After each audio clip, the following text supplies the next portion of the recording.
Hey, everybody, Robert Morris here. This is my kickoff podcast, and it's titled In My Opinion. And I'm so excited, and this is awesome. I'm a blabbermouth, so podcasts was the greatest thing other than God and my family that ever happened. So I can get on here and blabbermouth all I want to.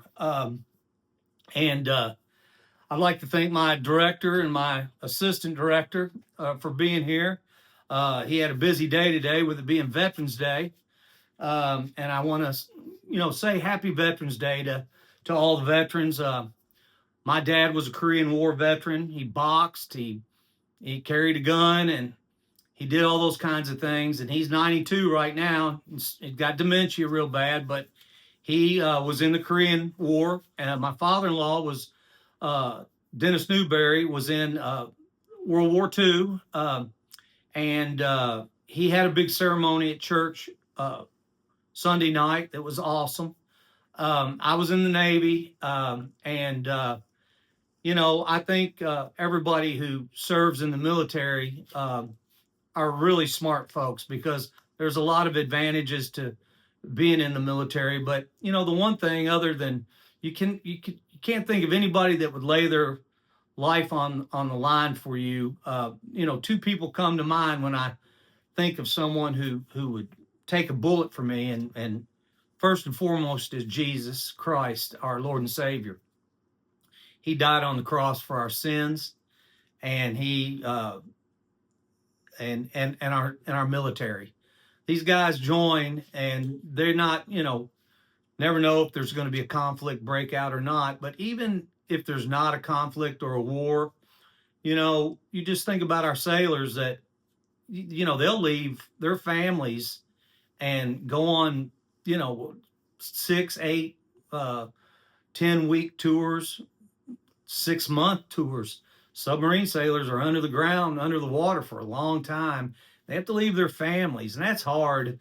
We laughed at the older guys when we would go to sea because they'd be crying, and they were the toughest guys I didn't want to mess with them. And these guys would be waving to their wives and their children as they were leaving. And, we were 19 and whatnot, and we're laughing at them. But now I realize just what a sacrifice our military folks make for us, keeping this country safe. And, the ones that paid the ultimate price, that we celebrate during Memorial Day, I just can't help but think what they would think that our country is turned into, and the direction it's going in.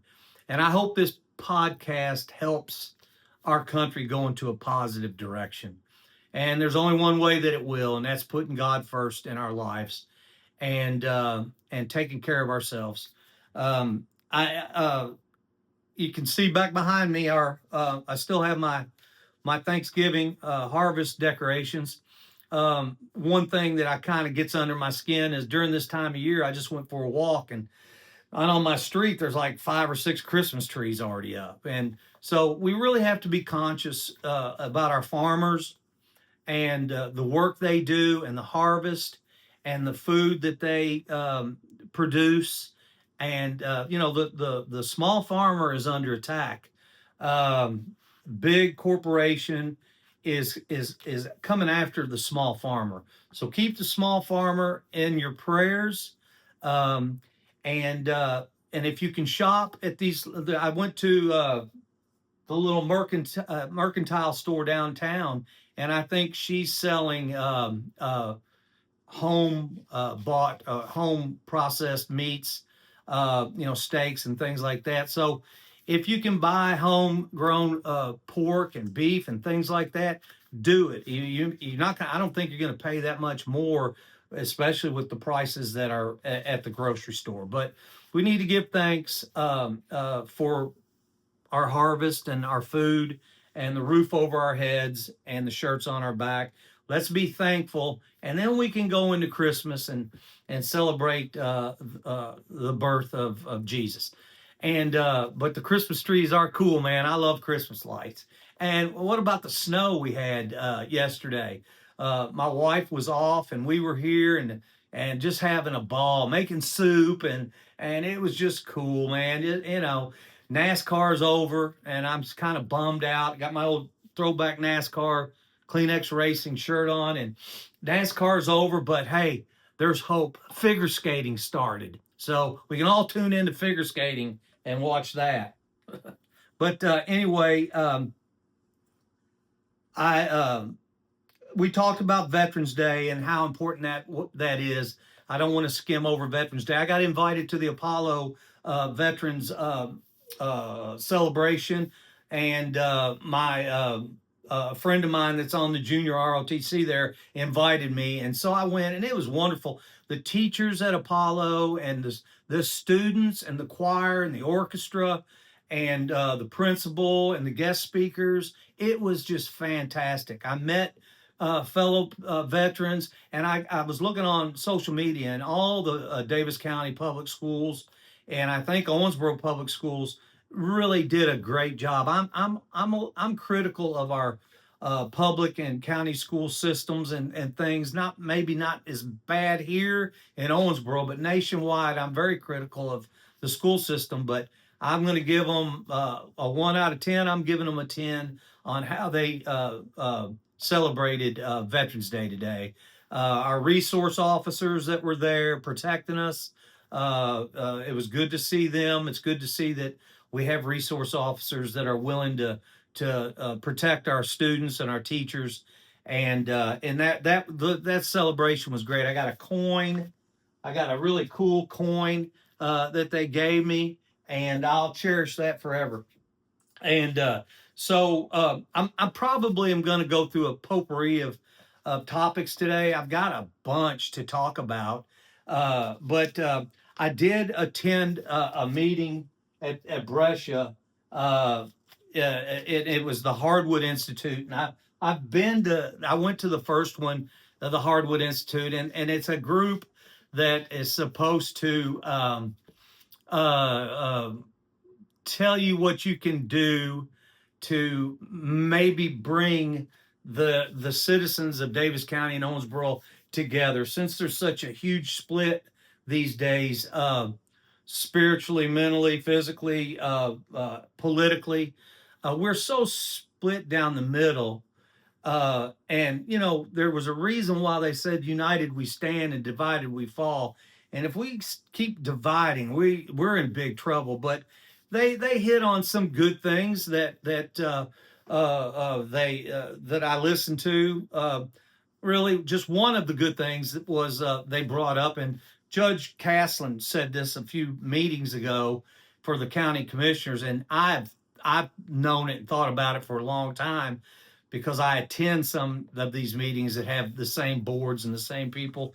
There needs to be in Owensboro a board busting. We need to get rid of the old. There's the same people being asked to be on the boards of all these boards. And what I found out is that you can go and with the same people and the same boards, and you can go to a meeting. I went to a meeting 2 years ago at City Hall, and I saw it advertised the same meeting a couple months ago. I said, well, I'm going to go to that. And I went, and it was as if I were sitting in the same meeting I was at 2 years ago. The board was made up of a majority of a group of people from one place, one business here in Owensboro. I think there was a citizen that was on the board, and she didn't get any. She asked for something and didn't get any good answer. I was looked at her like, I'm so sorry. And but there were a couple people there that made sense and knew what they were doing. And doggone it, the one that really made sense, she rotated off. And I hope she stays very. If I ever see her out, I'm going to ask her and get caught up. But they've got money that has been given to them from the federal government over lawsuit, and none of them knew how to spend it, how they could spend it, who could spend it.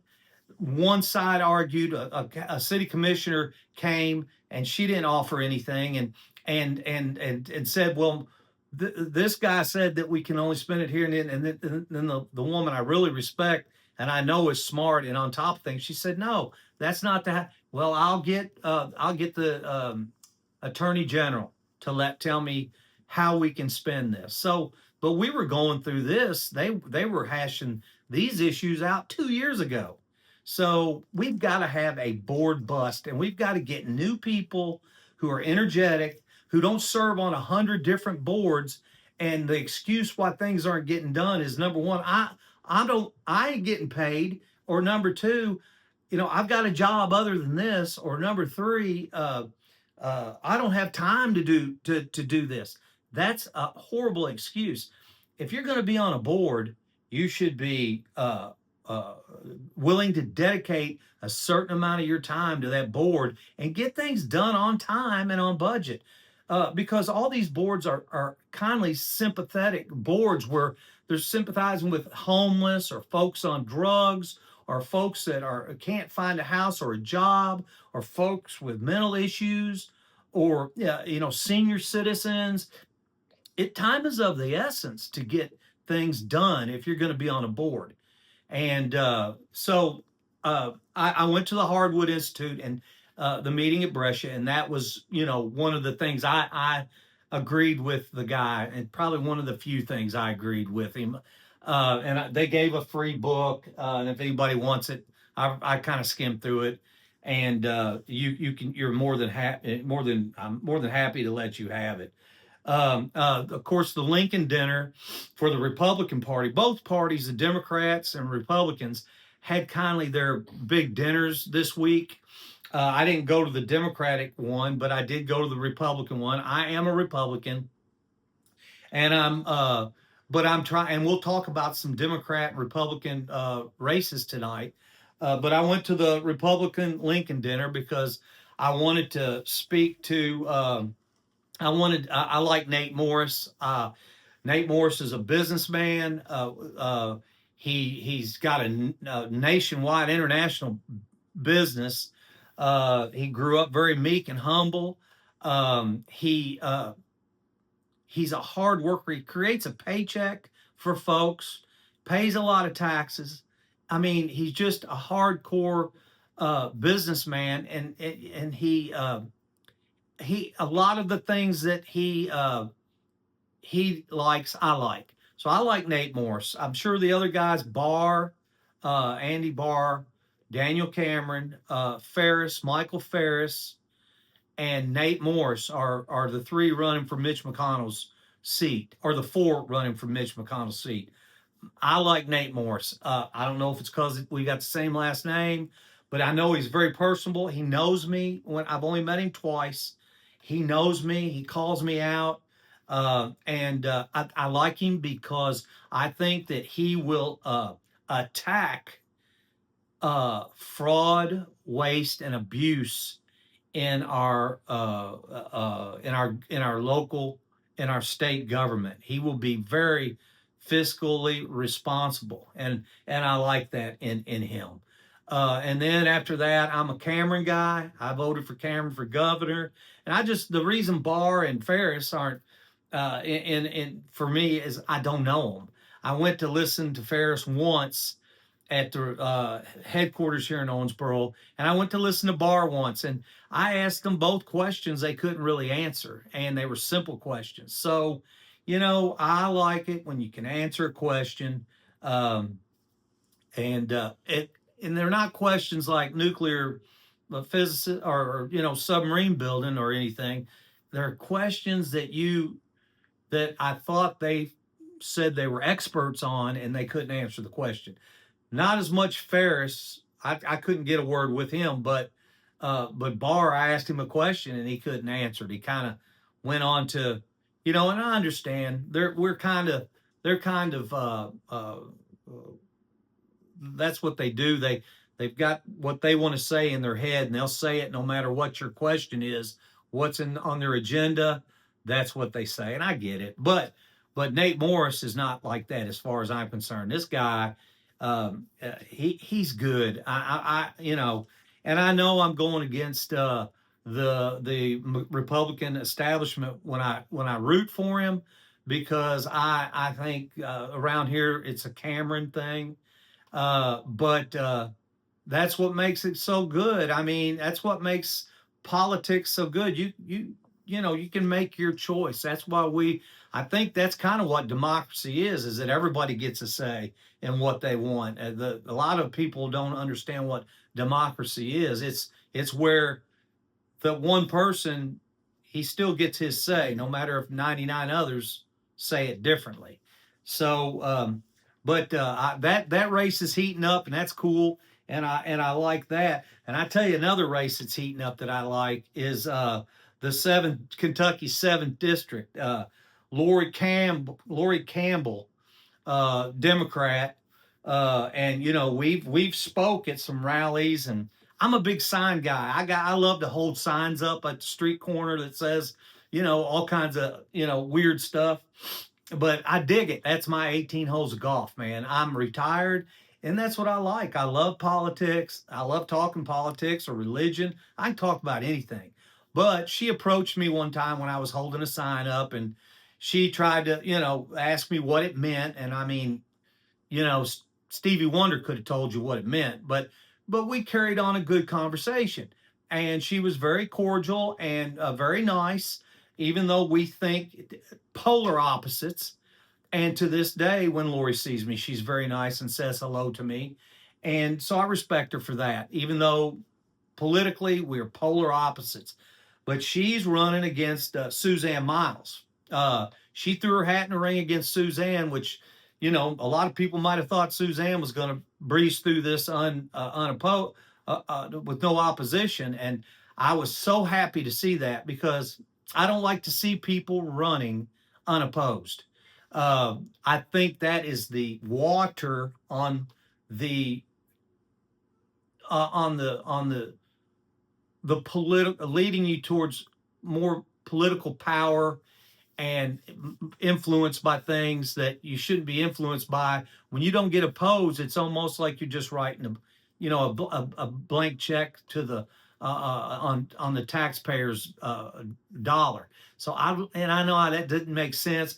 Bottom line, I just don't like people running unopposed. It's boring, and I like debates. I cannot stand these forums that they have. The forums that they have, other than like the Owensboro Times has a forum, and it's kind of okay. Uh, the Chamber has a forum, and it's by I don't like it. I don't like going to interviews and try to get people's endorsements. I don't like that, because a board decides that, not the whole group of people, and you don't understand where it ever comes from or why.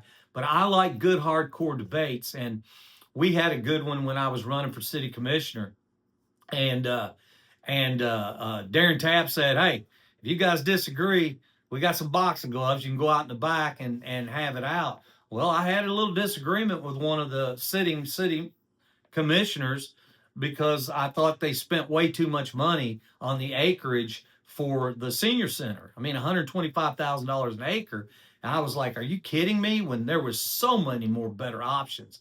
So I love good debate. I'm going to try to figure out, maybe down the road somewhere, where we can have our own little fancy farms right here in Owensboro. I think we should.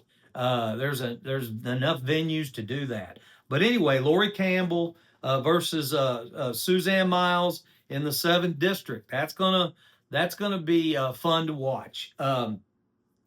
And then I heard through the grapevine there's a county commissioner that's running, and so far nobody has thrown their hat in the ring on that. And I heard there's a big heavy hitter coming out that's going to run against him, and that ought to be fun.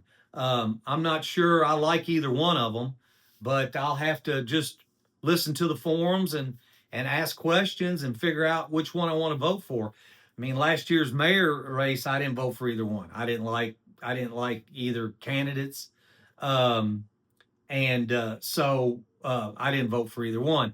Uh, but that's going to be fun. The county commissioner race and the city commissioner race. There's a lot of now the county commissioners that you've got until I think January 9th to apply, And then in the city commissioners, it's like in June, and I think that's because I'm not sure why. I heard one might be because it's partisan, nonpartisan. That's probably wrong, but anyway, the city commissioner has got a longer time to apply. It's in June, where the county commissioner is in January. Uh, then I heard Art Maglinger, who's he's running for jailer again. And let me just look at you people out there. If you run against Art, you're a moron, because he's the man. I mean, Art is just was sent by God to take care of us here in Owensboro. What a great guy, man. I tell you what, he's a gentle giant. It's got probably the hardest job in the world. Being a jailer and working in prisons and things like that, it's got to be the hardest job in the world. You probably get lied to all day, every day. But Art is just, and his family, his mom and dad and wife, and I've never met his wife, but I've met his dad and his mom and Art, and they are wonderful people. And Art is a wonderful jailer. And with on that note, I'm thankful for our sheriff and Brad Youngman and his staff, and thank them for keeping us safe. And thoughts and prayers to them all the time. Uh, but the county commissioner race is heating up. City commissioner race is heating up, and it's awesome. I love it. Um, the judge executive race, that's a big one. We've got Janie Marksberry. She's running. She's going to vacate her East Davis County commissioner seat, and she's going to run for Davis County Judge Executive. I think Charlie Castlin announced he's gonna rerun again, and I think and then Rod Kegel. I don't know a whole lot about Rod. I grew up in Detroit, moved back here. I'm not a big name guy of big farmers and stuff like that. I did work for a farmer during tobacco season and all that. But I talked to someone about him that is a Republican. I understand Rod's a Democrat, and this guy I talked to, my friend, he's a Republican, big businessman in this town, and he didn't have anything but good things to say about Rod. So I hope Rod is a moderate Democrat. I hope Janie. I know Janie's at least a moderate Republican, and I'm sure Charlie. I'm not sure what Charlie is. I haven't talked about. I think he is a Republican also. And you kind of wonder, can you go wrong with any of the three of them? Um, I have good things and bad things to say about all of them except Rod. But as far as a politician is, if I can agree with 51% of what you say and do, I can live with that. Now the other 49%, I'm going to complain about. And I'm going to get in your face about it. But it's a hard job being a politician. I love politics. I have a passion for politics. I don't know why. I've never really been passionate about anything except my wife and my kids and God. And haven't always been passionate about that until I saw the light.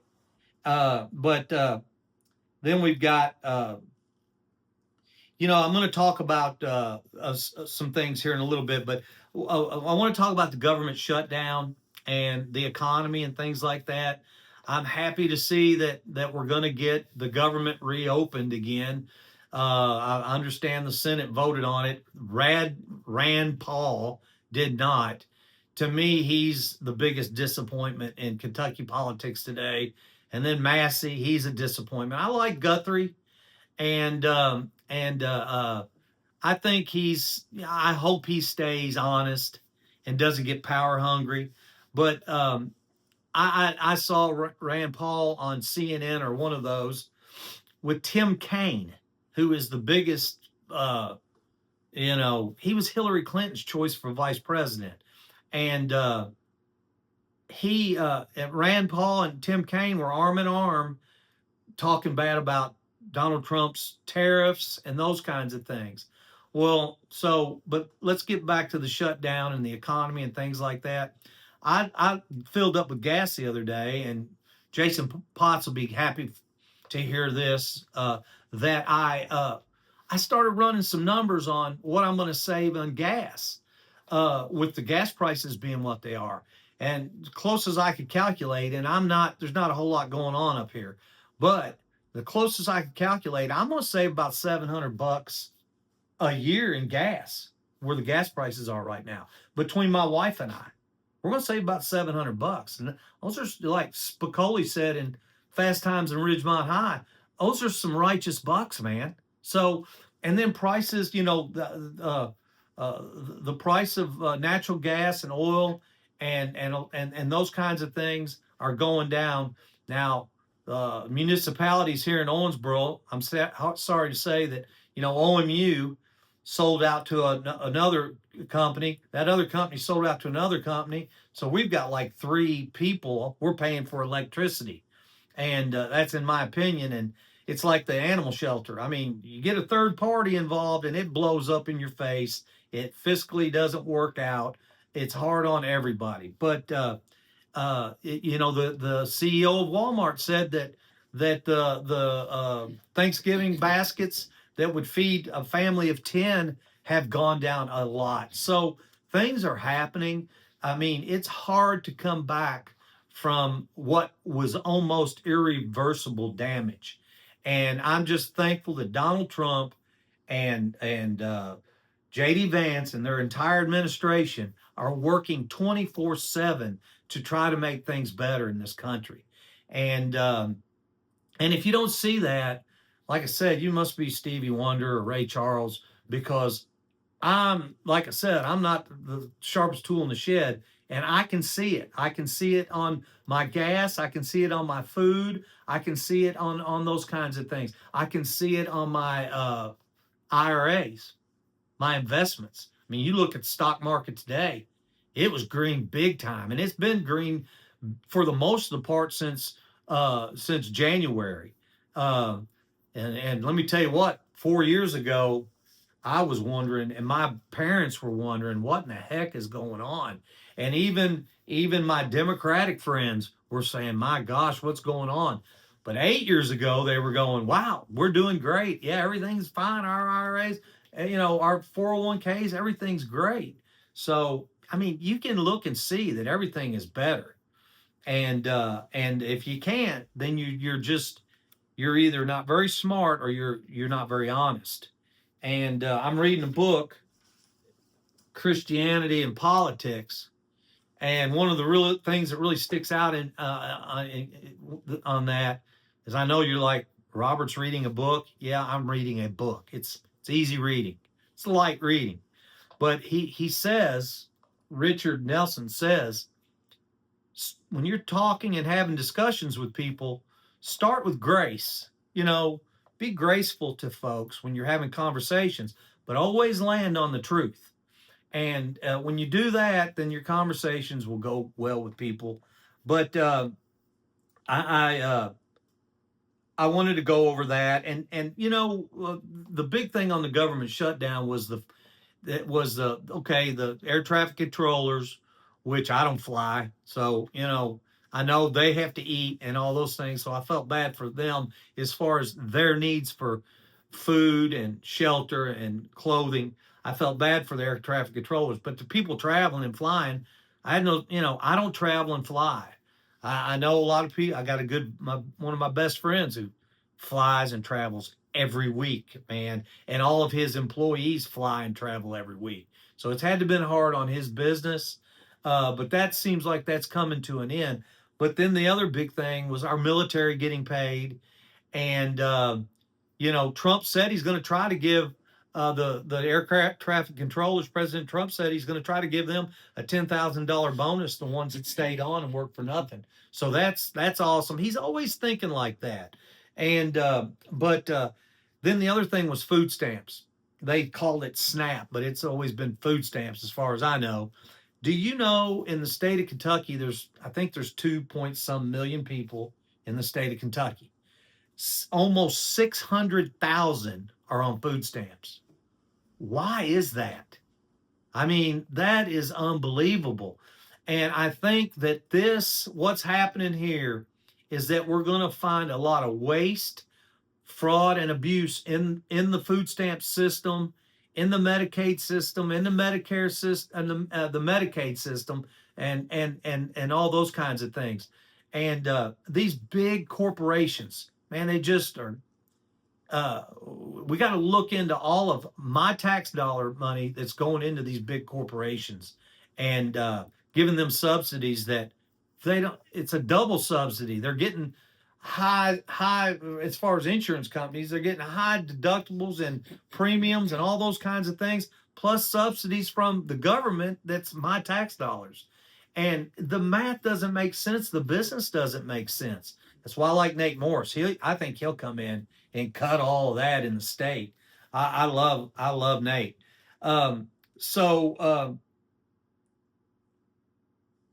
I've got a lot of other things to talk about. I want to talk about in Owensboro economic development.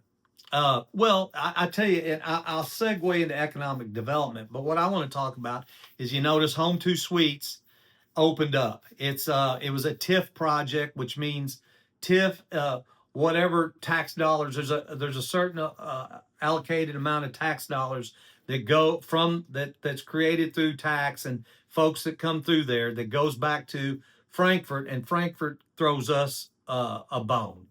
And I did a little bit of research on it not too long ago and found out that if you listen to the city commissioner meetings, they skim over these special projects like ice skater on ice, just skim right over it.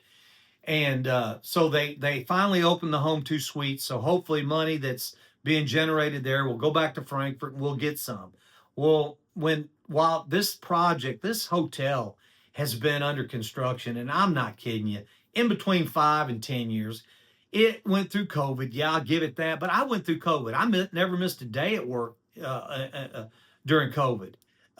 So it went through all that, and I started listening to these city and county or the city commissioner meetings, and the taxpayers got very little back in investment. I don't think it was enough to even pay off what we had invested in it, and I think that we were. But my point is that there was TIF money coming back because of the construction, the materials, and things like that being bought. Well, all that went to the developer. A huge amount of that went to the developer, and then a small amount went to, I think, RWRA, and then the taxpayers got a little bit. So to me, that project was a huge, embarrassing failure, and that's my opinion. And I'd be glad to debate it with anybody. But in this TIF deal, time is of the essence, and we did not. I think the city hall and all the politicians and administrators at city hall dropped the ball big time on that. And the mayor one time said that they moved the goalpost on them. They didn't move the goalpost on them. We hired a consultant to consult us through this TIF deal. And you're telling me he didn't see bills sneaking up on him that were going to change the goalpost a little bit.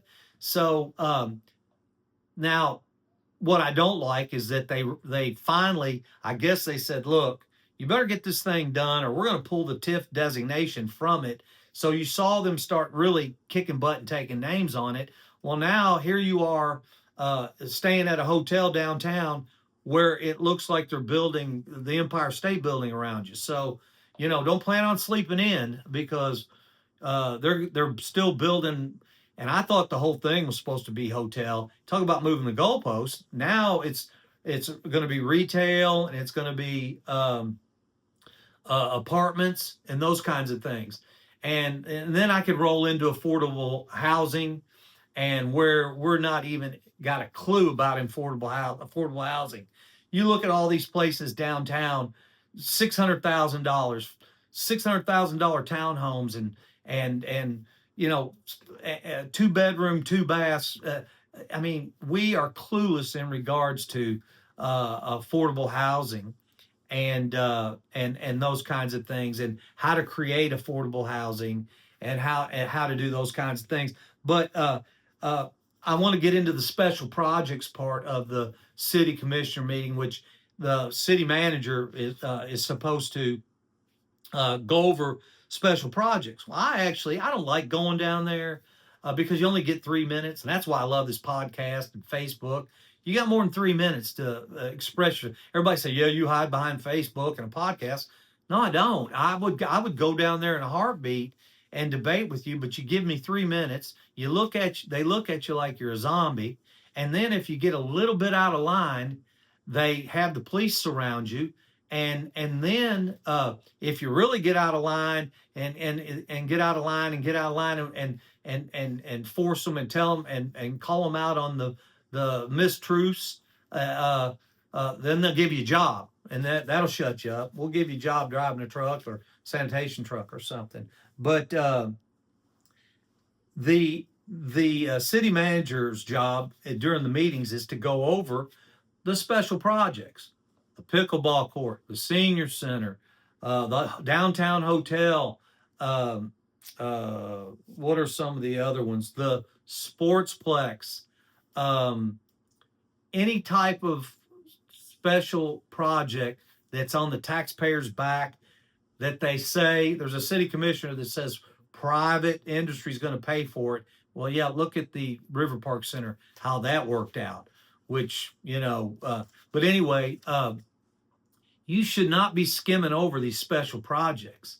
You should be telling the citizens, the tax-paying citizens of Owensboro, where we are on time, where we are on budget, and that's not happening.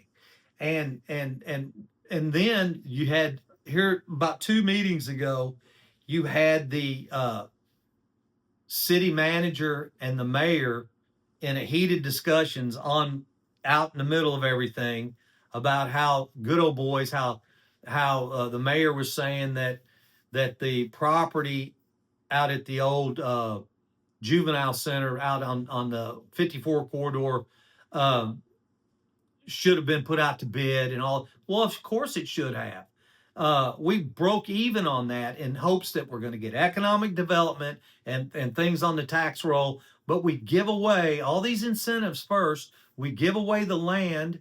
We don't make any money on the land, and we miss when it comes to economic development. There's five fingers of that. Industrial, commercial. I mean, there's residential. There's big and small ways for economic development, and they missed a huge opportunity there for Owensboro and the taxpayers to have a profit center right there. There was a great idea, and they really missed the bus big time. And when I was running for city commissioner, I mentioned it, and I think the city manager said, we can't do it because it's a high residential area. Well, we owned Gabe's Tower, that area out there. And I thought, man, what an awesome space. Our Owensboro Transit could have been out there.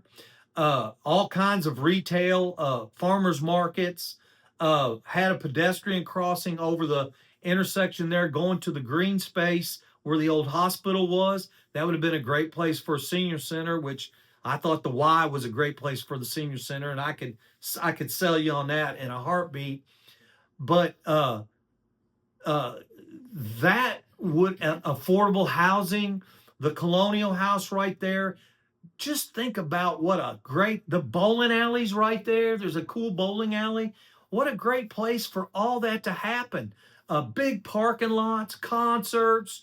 I mean, that would have been a great opportunity for economic development. It would have, and I saw that. I was like, why is this not happening?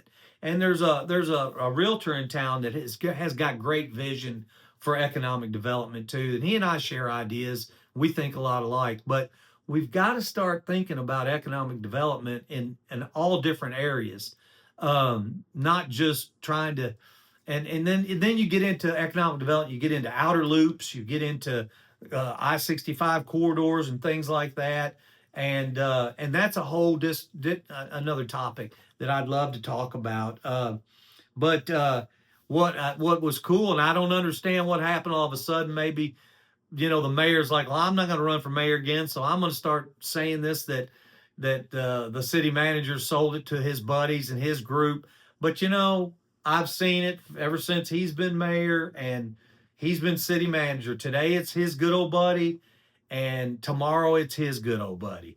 And that's cities like Owensboro's problem is the good old, there's more than one good old buddy system and good old buddy, a good old girl group. And we've got to bust that. And there's a lot of young people out there and a lot of people who are retired that have good ideas that are willing to bust their humps to make Owensboro a better place. And so it, I've got several subjects we're going to talk about.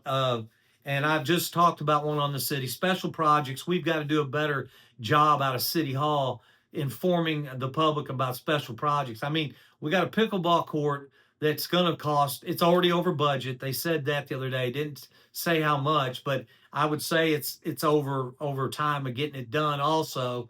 But I can't understand why they take a beautiful area like that out there, turn it into a pickleball court when we had Moreland Park, where we could have used it for the pickleball capital of the world, plus the tennis capital of the world. I know there's a heavy hitter that didn't want that touched because of tennis, but it would have made a great pickleball place. Well, it'd be too noisy.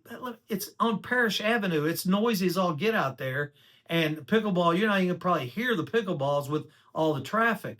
But so now we've got the pickleball court at Ben Halls. It's going to be a tax burden forever. I know there's a group that's passionately taking champion that and is raising money for it too. Good for them. I don't have anything against pickleball players. I have things against spending money on what we don't need when we already have it. We've got Moreland Park that would have been a great pickleball court. Then all of a sudden, out at the mall, I understand that I don't know if it's Envision or Gulfstream or one of the two, whoever owns that, they're gonna. I'm almost sure I heard there's going to be a pickleball complex there. So now we're in competition with the private sector, and the citizens are in tax dollars are in competition with them. So we've got to have better communication with economic development folks in this community and say, hey, we're thinking about this. Were y'all thinking about it? You got to have forward thinking, and you have to have vision for properties and things and how to get things done. I mean, I saw county commissioner taking praise and glory for getting signs made in our parks and how hard it was and how all this, and it took so long. If our parks and the signage is horrible, with the budget that we have and the knowledge of the people and the staff that we have, and we can't get a sign built in a timely fashion and on budget, we're in big trouble. Anyway, and oh, I know the pool, the pool on the west end. They built a pool there a year ago or so, and and the design of the pool was horrible. It didn't. The kids that really need a swimming pool that are at an age where they could transition into being getting in trouble or not, it really didn't lend itself to that age of kids. I grew up in Detroit where the swimming pools lended themselves to kids that were in an age of middle school, early high school, and high school where they could go and swim. That pool out there is basically, I looked at it, it looks like a kiddie pool basically for moms and babies. And so I would have nixed that idea of that pool right from the get-go. Yeah, it'd been a shallow end for babies and their moms and with it roped off and whatnot, but it just, we've got to do better in our vision for what we want our tax dollars spent on. um, I I'm kind of getting where I could go into other things and talk. I've got all kinds of guests that are going to come on. I'm hoping to get some people running for office to come on here. I almost had Senator Boswell, but he had to go to Friends for Sinners tonight, which was awesome, and I'm glad he got to do that. Um, but I kind of got on the city in regards to where they need to do things a little bit differently, and what I think is my idea of better. But at the county, we've got a huge. We got Chris Caslin. He said he's going to run again. I don't know if there's anybody going to run against him on the West County. You got Larry Condor running. I don't. I heard. I heard there's a heavy hitter running in the Central, and I'm going to keep that under my hat. And then Janie Marksbury's vacating her East County seat to run for judge executive, and Steve Shake and who's the fellow running from the East County? Shane Cox. I saw them both at the Republican deal. So you got Steve Shake and you got Shane Cox running to fill Janie Marksbury's vacated seat. But the big thing in the county is the animal shelter. Um, I've talked to someone that's going to be on my podcast that's expert on it, ex-employee when it was ran by the county, um, and then the county turned over the folks to run it. It takes a village. I don't even like the name. I don't like that name, but whatever. Uh, and I, you hear they're going to do stuff, and you got to wait and see what happens. But I don't like the idea that the county built this. It was a county, it's taxpayers' dollars that are funding it. Um, and whatever they can get from spade and neutering and those kinds of things. But it takes a village is running it now, and man, they're under heavy fire of overcrowding, uh, the the way this is what other people are saying at the county commissioner meetings, that they're not taking very good care of the animals. It's overcrowded, and I want to say one thing: the only way, good or bad, it takes a village or county is running it, either one, whoever's running it, there's only one way it's going to be successful, and that's the volunteers. The volunteers are so passionate about what they're doing, and they love animals so much. The only way this is going to survive is that we get a veterinarian that's can handle things, and we get good volunteers. Churches, the only way you're going to survive during these times that Satan is attacking is good volunteers. People, we have to stand up and volunteer and do a good deed and volunteer every day. I mean, you may not volunteer here or volunteer there, but if you can do one good deed a day, that's volunteering. So the only way America is going to make it is if you volunteer to help somebody do something. You may be the busiest CEO in the world, but if you see somebody that's pulled over with a flat tire, you pull your limo over and help them. I mean, that's what makes America great, is volunteers. And my director, as young as he is, I've never seen a kid with a busier schedule, and he don't get paid a penny. Everything he does is volunteer. And he goes to school, he goes to church, he volunteers. He's a great American. And I can't wait to drive his limo around when he's president.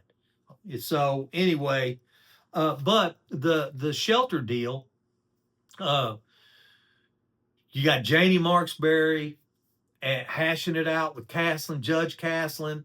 You got one guy that ain't saying nothing. You got one guy that's kind of saying a little bit because they kind of got the same names. But Janie's passionate, I guess, about animals. I'm sure Charlie Caslin's passionate, but I mean, you can't help but love animals. I know I'm a hard talker and my face ain't much to look at, and people think I don't like animals and whatnot. I love animals. I love people, and I'm sure they all love people and they all love animals. But we should have never, in my opinion, turned the shelter over to It Takes a Village. Never. I'm happy to see that Brad Youngman has three men and women or whoever working on that. I can sleep at night knowing that that's probably being ran professionally. Uh, but I think the county should take it back, and volunteers have to step up. I'm trying. God has put it on my heart to have a date in the morning where anybody and everybody who's passionate about animals and volunteering and cleaning that place up down there, we should have a rally down there. You know, we've had so many rallies, Kings rallies, no Kings rallies, Trump train rallies. Uh, we need to have an animal shelter rally and let our volunteers in our community rally around our shelter and be passionate about that. I look forward to talking to. I've got a friend I just made talking to her about that, and she and I can maybe champ. She's very good. I think she's a veterinarian tech, so I'm going to have her look at this right here, and then we're going to try to. I'm going to see if we can do something to help pull the shelter and our community back together. Because there's a lot. I mean, heck, man, you think that the Democrats and Republicans are throwing fire back and forth to each other in regards to politics? Man, this shelter has been, a big one. And then another one I want to hit on in the county is drainage on Panther Creek. I drove to Lexington to the football game Saturday and had a great time. Uh, Man, it was beautiful. My grandson and my son and I went to the UK football game. We beat the pants off of Florida. Got to catch up with my old friends at a tailgate party, and it was just wonderful. And we drove the Natcher and all that, and saw where I got some good ideas on where to hook up to the Natcher from Owensboro, Davis County, to approach that. But we've got to do a better job of cleaning this creek out and quit waiting on all these studies and all this information. I passed it on to one of the county commissioners on 81 there at a bridge heading out to heading out 81, heading south, I think. Well, right there at the bridge, there's a sandbar and a tree hanging over in the creek that when the water gets up, it's gonna influence how that water runs and how it rises up above that bridge. And I told her, I said, we've got to be able to have a track hoe to go out there and pull that tree out of there and dig that sandbar out and I went by there. I got up Sunday morning. I said, I'm going to go for a drive before church, and nothing. I mean, this has been months ago, back in the summer. I mentioned that. So that's how slow the wheels turn in government. And I just hope we can get things to turn quicker. Now I got a lot of other things to go over. We're gonna have a special guest next week. I don't know who it is, but I'm gonna find somebody. We're gonna have a special guest, and we're gonna have fun and sit on one topic and have not you. I'll ask some questions, and you won't have to listen to me the whole podcast. But anyway, we'll be back next week Tuesday. What do I want y'all to check out my podcast. Go to In My Opinion on YouTube and Facebook. Like it and subscribe. And I promise you it'll get better.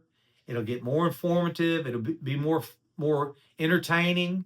Once I loosen up, I've got a lot of good comedy material. I've got a lot of good material, and I will work diligently on subjects to help inform you better and help me get better informed and keep you guys abreast of what's going on. So thanks for tuning in. Share it. God loves you, and I'm trying. Have a good week.